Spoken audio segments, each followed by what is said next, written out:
ছাত্র জনতার অভ্যুত্থানে গত 5 আগস্ট প্রধানমন্ত্রীর পদ থেকে পদত্যাগ করে দেশ ছেড়ে পালিয়ে যান আওয়ামী লীগ সভাপতি শেখ হাসিনা। এরপর থেকে তিনি ভারতে অবস্থান করছেন। ইতোমধ্যে হাসিনা সহ পতিত সরকারের মন্ত্রী, প্রতিমন্ত্রী ও সংসদ সদস্যদের কূটনৈতিক পাসপোর্ট অর্থাৎ লাল পাসপোর্ট বাতিল করেছে অন্তর্বর্তীকালীন সরকার।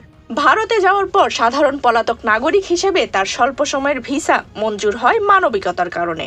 ইতোমধ্যে হাসিনার ভারতে অবস্থানের সময় 5 মাস পেরিয়েছে।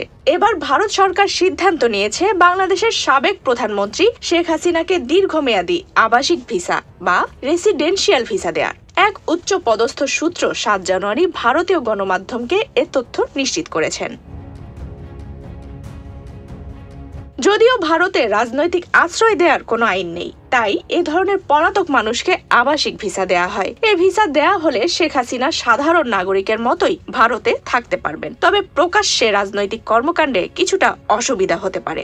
ভারতের পররাষ্ট্র মন্ত্রণালয়ের সুপারিশে স্বরাষ্ট্র মন্ত্রণালয় শেখ হাসিনার আবাসিক ভিসা অনুমোদন করেছে। ভারত সরকার আগেই সিদ্ধান্ত নিয়েছে পলাতক শেখ হাসিনাকে বাংলাদেশের হাতে তুলে দেবে না। যদিও বাংলাদেশের পররাষ্ট্র মন্ত্রণালয় নোট ভার্বলের মাধ্যমে হাসিনার প্রত্যাবর্তন দাবি করেছে।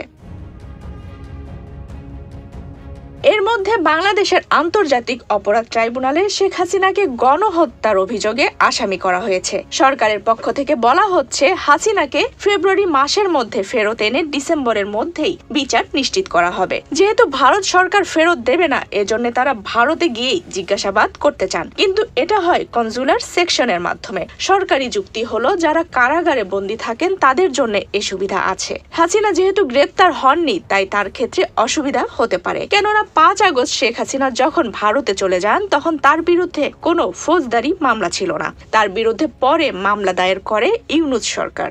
এখন ভারত সরকারের সিদ্ধান্ত, যতদিন শেখ হাসিনা চাইবেন তিনি সেখানে ততদিনই থাকতে পারবেন। আফসানা রিপা, বাংলাদেশ প্রতিদিন।